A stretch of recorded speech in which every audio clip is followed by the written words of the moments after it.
Hey friends, today we're going to talk about negative feedback on social media. So sometimes this happens in online reviews, sometimes it happens in negative comments on your posts. And so many times I get this question, what do you do about negative feedback?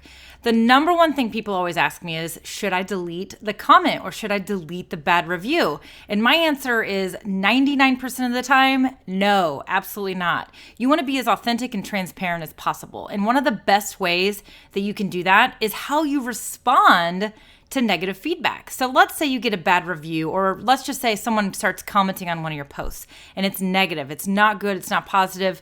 First thing you do is you acknowledge how the person feels. Second thing you do is you factually respond.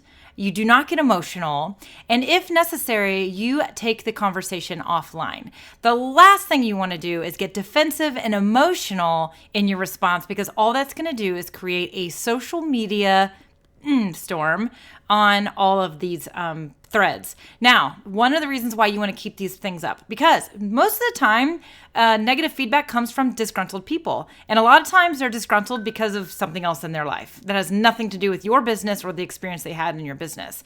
And so they're just kind of taking it out on you. And if that's the case, most people can read into that. So your fear is, well, people are going to see this. They're going to think that we actually did this and we didn't.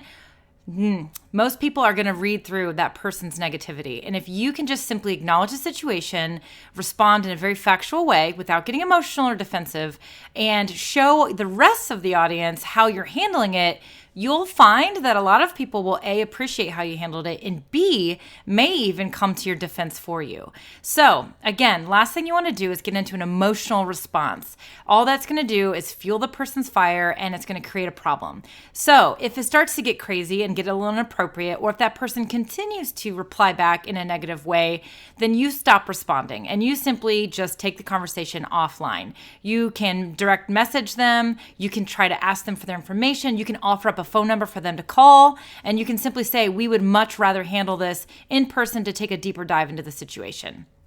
That's one way to handle it.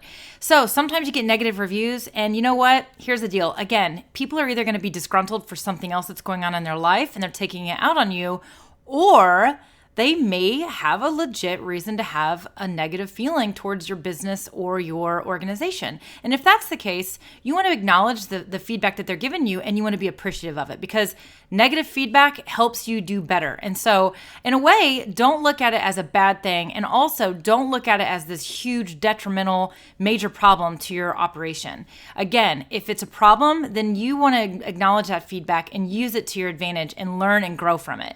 And tell them how you're going to do that. The other thing is that most people don't actually go through and read tons and tons of reviews.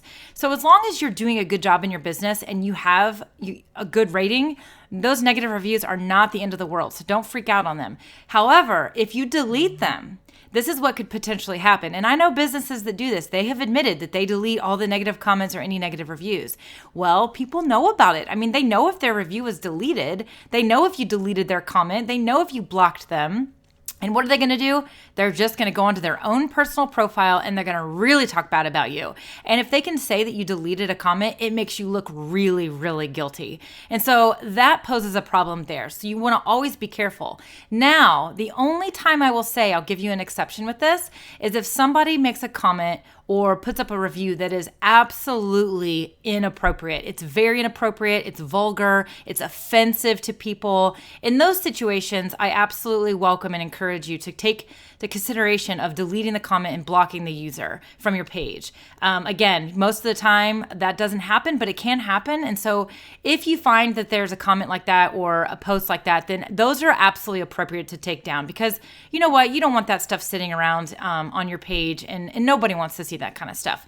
But again, I want you to always remember something. Lots of times negative reviews come from disgruntled people, and a lot of times most people can read into that, and you'd be surprised how many people will come to your defense. So don't delete those comments. They make you look honest and authentic, and that's what you want as a business. So again, negative reviews, you want to take them one step at a time. Acknowledge the situation, be very factual in your response, do not get emotional, and do what you can to rectify the situation and show that to the public. So good luck with that.